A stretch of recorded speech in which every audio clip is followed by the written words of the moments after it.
मेरे पिताजी ने कहा उसी को लगाना है। मैंने कहा पिताजी आपने कह दिया अब डीजीपी वही लगेगा। रामपुर का वासी हूँ, आजम खान मेरा नाम, लेकिन प्रभु राम को नहीं ना मानूंगा मैं। मुसलमान बहनों को हिजाब में भी सबसे अपने से आगे खड़ा रखते हैं। मुझे डंडा ना पड़ जाए बहन मुझे बचाओ, ऐसे बहनों को बाहर भी नहीं लाया करते थे। हिंदू भाई कोई पक्ष में नहीं है चंदा चोर के, सब कह रहे हैं सूली पे चढ़ा दो जैसे ही मिल जाए। अगर मदरसों में जो चोरी होता है, मस्जिदों में जो चोरी होता है, दरगाहों में जो चोरी होता है, उस पर नहीं बोलेंगे ये सब। जो आप कहते थे दलित गए भाड़ में, मैं तो खुद मजे लेने आऊं। ये राज में गुंडों की जरूरत नहीं थी, ठोकना तो दूर की बात। उनको जब वो अपराध करके आते थे दूध मलाई खिलाई जाती थी, मूछें बड़ी बड़ी रख के, और मैं तो दलितों का नेता हूं। भैया ऐसे नहीं होते दलितों के नेता।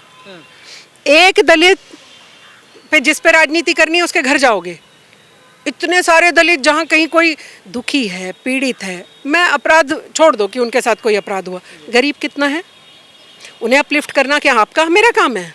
कौन करेगा? उनका लीडर करेगा ना। आपने मुझे दो नाम बताइए, चंद्रशेखर आजाद ने जाके उन दो दलितों को अपलिफ्ट किया, नाम बताइए। चलिए आप तो पत्रकार हैं, दिन भर देखते हैं। बात तो करते हैं ना कि हम दलितों के लिए उठते हैं, आवाज करेंगे, आवाज उठा, मुझे नहीं उठवानी आपसे आवाज। भैया हमें आपसे कोई आवाज़ नहीं उठवानी, ठीक है चंद्रशेखर भैया, रावण भैया, सीधा ताकि सबको पता चल जाए ये रावण चंद्रशेखर के लिए बात हो रही है। भैया हमें आपसे कोई आवाज़ नहीं उठवानी। आप दलित गरीबों के घर खाना पानी, उनका रोज़गार, उनको जो भी सुविधा चाहिए वो कितनों को पहुंचा के आए हो ये बता दो बस। नहीं, वो काम नहीं करना होता इन्हें सिर्फ राजनीति भांजनी होती है। दलितों के नाम पे, मुस्लिमों के नाम पे, जामा मस्जिद पे जाके खड़ा हो गया, मुसलमानों का हितैषी बन गया 1 सेकंड में ही। जय भीम करते हैं ना भाई, जय भीम कर लो, लेकिन सिर्फ अपने लिए ही कर लोगे। हम सब मुसलमान मीम जो हैं और भीम जो हैं, हम सब मीम भीम आपको दिखाई नहीं देते क्या? हम सब मीम भीम के लिए कुछ नहीं करोगे आप लोग? आपके लिए भी तो लड़ते हैं ना, जय भीम के साथ जय मीम भी तो कहते हैं ना भाई, आपके भी तो ऐसी हैं। किस बात पे लड़ रहे हो? आप सांसद हो, सांसद निधि से कितने जय भीम और कितने जय मीम को आपने फायदा पहुंचाया? मैं तो सिर्फ इतनी सी चीज पूछ रही हूँ। भैया मिल जाए तो पूछ के बता दीजिएगा मुझे। चंद्रशेखर रावण भैया मिल जाए तो, समाजवादी पार्टी के अखिलेश भैया मिल जाए तो प्लीज़ मेरा नाम लेके पूछेगा। शबनम खान जी ने ये 2 सवाल दोनों से करें, मुसलमानों को आपने क्या दिया, और जय भीम जय मीम तो हो गए हम लोग, जय भीम को क्या दिया? जय भीम को आपने दिया, जाओ सड़कों पे ये सब करते रहो हमारे लिए, और तुम जेल में बंद हो जाना, हम तुम्हारे ऊपर राजनीति भांज के सांसद बनेंगे, मंत्री बनेंगे, ये दिया है। लेकिन योगी जी के राज में जिस तरह से बात की जाए, देखिए राम मंदिर आस्था की विषय, आप भी पैदल यात्रा पे गई थी, पाँव में फोड़े भी हुए थे, लेकिन उसमें जिस तरीके से चंदा में धोखाधड़ी हुआ है, अखिलेश यादव भी तो है जिन्होंने आवाज़ उठाया। यह अखिलेश यादव जी ने तो नहीं करा दी गई चंदा चोरी? चलिए ये तो जांच का विषय है, पर मैं ये बोल रही हूँ कि अगर चंदा चोरी हुआ है तो एक भी कोई हिंदू भाई ये तो नहीं कह रहा नहीं हुआ चंदा चोरी। सब कह रहे हैं अपराधी को सजा मिलनी चाहिए, चाहे वो कोई राय हो, चाहे बिना राय हो, चाहे कोई और अपराधी हो, या कोई बड़े से बड़ा तुर्रमखा तोप हो।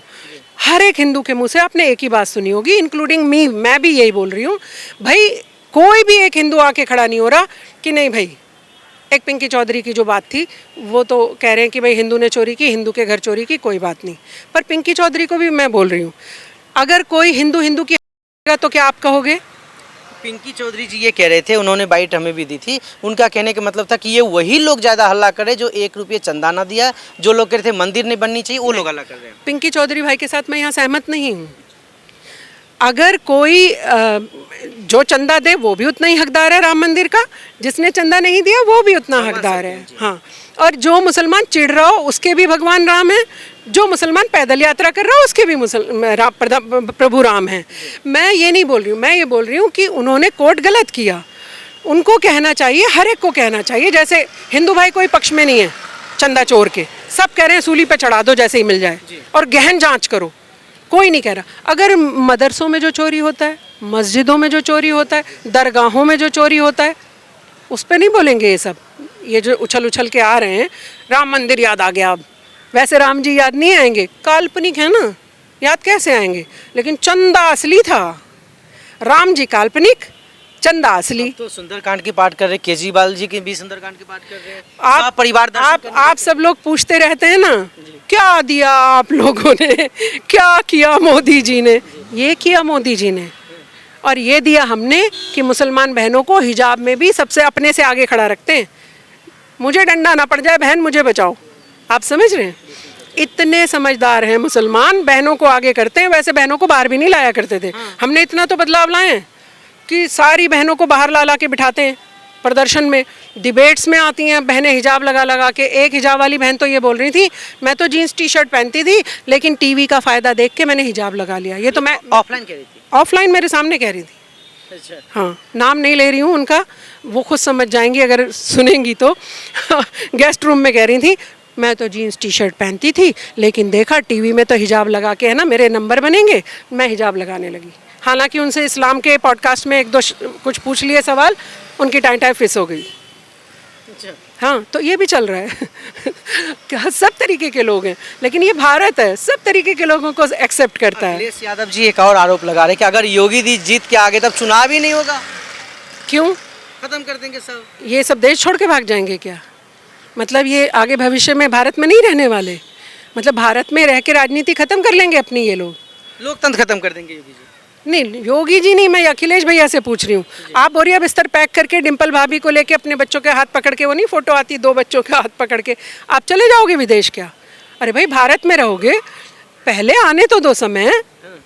आप क्या, वो उर्दू में नजूमी कहते हैं, एस्ट्रोलॉजर इंग्लिश में कहते हैं, ज्योतिषी हिंदी में कहते हैं। ज्योतिषी हो क्या आप, जो पहले से ही पहले प्रेडिक्ट कर दे रहे हो क्या होगा?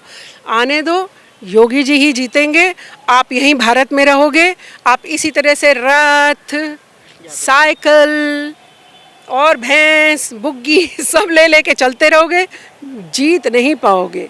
क्योंकि यहाँ पर काम मैटर करता है, जनता काम को चुन रही है। मैं जिंदा रहूंगी तभी मैं आगे बढ़ पाऊंगी, पढ़ पाऊंगी, कुछ भी कर पाऊंगी। मैं सुरक्षा व्यवस्था चुन रही हूँ, ये मैं जनता की तरफ से बता रही हूँ आपको।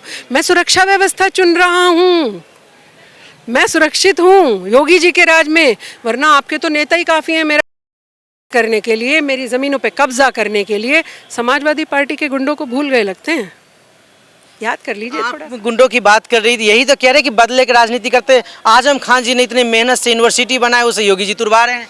अच्छा, जो कंप्लेनेंट हैं वो मुस्लिम हैं कि नहीं है? बताइए, आप बताइए। जी जी, हाँ, जोर से बताइए। जी जी बिल्कुल, माइक पे बोल रहा हूं। वो मुसलमान ही है ना? क्या कंप्लेंट कर रहे हैं कि एक बार यूनिवर्सिटी में चला गया, गलती से मुर्गा बना के रखा उनको। वो आपने हमने किया है? मैं कोई बड़ा सा इदारा तैयार कर दूं, यूनिवर्सिटी, कॉलेज, और मैं सारे पाप करता रहूं, और मैं आपको वो दिखाता रहूं, देखो वो यूनिवर्सिटी मेरी बनाई हुई है, मैं पाप करूँ, करते करते जाने दो मुझे। क्यों? क्योंकि मैंने वो यूनिवर्सिटी बनाई है। अरे भाई, आप ज़मीनों पे कब्जा कर लेंगे, आप अपने निजी हितों के लिए सारी चीज़ों का फ़ायदा उठाएंगे। मुजफ्फरनगर जो कांड हुआ था, दंगा जो हुआ था, वो होता नहीं अगर आज़म खान ने उस अपराधी मुस्लिम लड़के को छुड़ाया नहीं होता। आजम खान छुड़वाए थे मुजफ्फरनगर में? मैं क्या बता रही हूँ, ये तो सबको, आपको तो मेरे से ज़्यादा पता होना चाहिए, और आपको देश को भी बताना चाहिए कि ये दो मुखौटे लेके घूम रहे हैं। एक शरीफ वाला, मैं तो मर गया जी, मैंने तो यूनिवर्सिटी बनाई थी जी। रहते हैं रामपुर में। हाँ, अच्छा, दिन भर में कितनी बार नाम लेते होंगे? किसका लेते हैं? किसका लेते हैं? राम का नाम। वैसे राम का नाम लेते रहते हो दिन भर की, मैं रामपुर निवासी हूँ, मैं रामपुर का वासी हूँ, और आज़म खान मेरा नाम, रामपुर का वासी हूँ, आज़म खान मेरा नाम। लेकिन प्रभु राम को नहीं ना मानूंगा, मैं रहूँगा रामपुर में। तो आज़म खान जी तो एक अजीब ही गरीब आइटम सी बन गए आजकल, हंसी का पात्र बन गए खुद ही, ऐसी हरकतें कर करके। तो मैं बोल रही हूँ कि आज़म खान हो, कोई हो, अखिलेश भैया हो, बहन जी हो, या हो कांग्रेस के कोई भी लीडर, आएंगे तो योगी जी ही। देखिए, आपने तमाम तरह की बातें की योगी जी के बारे में। योगी जी के राज में क्या क्या बदल गया है? सबसे बड़ी तो मैं जिंदा खड़ी थी 700 किलोमीटर चलते चलते पैदल। मेरे से बड़ा कोई नज़ीर पेश कर नहीं सकता। एक मुस्लिम लड़की प्रभु श्री राम का भजन गाते हुए राम मंदिर तक चली जाए, अयोध्या तक 700 किलोमीटर, वो भी उत्तर प्रदेश क्रॉस करती हुई, एक एक गांव से होती हुई, ये आप कम बड़ी बात समझ रहे हैं क्या? आप योगी जी से पहले मैं तो बोल रही हूँ, और सारे काम छोड़ो, इसी बात पे वोट दे आना ये उत्तर प्रदेश की जनता। अगर हम जिंदा रहेंगे, सुरक्षित रहेंगे, क्या समाजवादी पार्टियों से जो उनके नेता थे अपनी ज़मीनें कब्जवा लें, अपनी बहन बेटियों की असमत को तार तार होने दें? इनके राज में गुंडों की जरूरत नहीं थी। ठोकना तो दूर की बात, उनको जब वो अपराध करके आते थे दूध मलाई खिलाई जाती थी, वाह बेटा बड़ा अच्छा काम करके आए हो। डीजीपी जो रहे हैं ना वहाँ के पूर्व डीजीपी, उनकी बातें सुन लीजिए आप, और किस तरह से पुलिस अधिकारियों को अपनी बपौती समझते थे, अपनी बपौती समझते थे पुलिस अधिकारियों को। पुलिस तो अभी भी अच्छा मुझे छोड़ दीजिए, मैं हो सकता है कोई पक्ष ले रही हूँ, आप एक वीडियो उठाइए अखिलेश यादव का खुद का, मेरे पिताजी ने कहा उसी को लगाना है, मैंने कहा पिताजी आपने कह दिया अब डीजीपी वही लगेगा। अरे आप सरकार चला रहे थे कि पिताजी की कहानियां सुनाने के लिए बैठे हुए थे? ऐसे तो कल मेरे पिताजी कहते उस गुंडे को उठा के बाहर निकाला, तो निकाले होंगे। अमर सिंह जी की भी एक बात याद करिए, उन्होंने भी कहा था, मुलायम सिंह यादव ने ही कहा था कि मैं तो जेल जाते जाते बचाऊं, अमर सिंह ने बचाया मुझे। वो भी तो अखिलेश भैया से कभी कभी सवाल कर लिया करो, वो कौन सी बात थी जो जेल जा रहे थे मुलायम सिंह यादव और अमर सिंह जी बचा लाए थे? कैसे और बात क्या थी वो भी तो बताओगे? आप बता दीजिए हमारे ऑडियंस को। नहीं मैं क्यों बताऊं, आप पता करो, फिर किसी दिन इसी पर चर्चा करना, फिर मैं बताऊंगी कि क्या बात थी। पहले अखिलेश भैया से तो सवाल करो ये जाकर। तो कितने सीट लाएंगे योगी जी इस बार? 300 प्लस ही आएंगी। अच्छा, आपके मुंह में घी शक्कर। 300 प्लस लेके आएंगे योगी जी? मैं वहीं रहूंगी उत्तर प्रदेश में। तो आप उत्तर प्रदेश से भी आती हैं, लेकिन आप उत्तर प्रदेश से आती हैं और आप कह रही है कि मैं सुरक्षित नहीं थी। आप योगी जी के अभी 10-12 साल से सरकार, 10 साल से पहले भी तो आपने वहाँ पे समय निकाला है ना? तो नहीं, पहले वाला तो बता दिया ना आपको भाई, 100 रुपए का नोट लेकर आप दिन दहाड़े भी बाहर नहीं घूम सकते थे। और ये जो इकरा हसन बहुत हीरोइन बनकर घूम रही है ना कि मैं तो बड़ा मुसलमानों की हितैषी, मुसलमानों के साथ क्या होता था ये मुझे इकरा हसन को बताने की जरूरत नहीं है। इकरा हसन खुद लंदन में पढ़ाई, कितने मुसलमानों को उनके पिताजी ने भेजा लंदन पढ़ने, कितने मुसलमानों को स्कूल लेकर गए। मैं इतिहास नहीं बताना चाहती क्योंकि अब वो जिंदा नहीं है उनके पिताजी, वरना सारा इतिहास खोल देती अभी। मरे हुए के बारे में कुछ नहीं कहना चाहिए, वरना सारे देश जानता है कि वो कौन थे, क्या करते थे।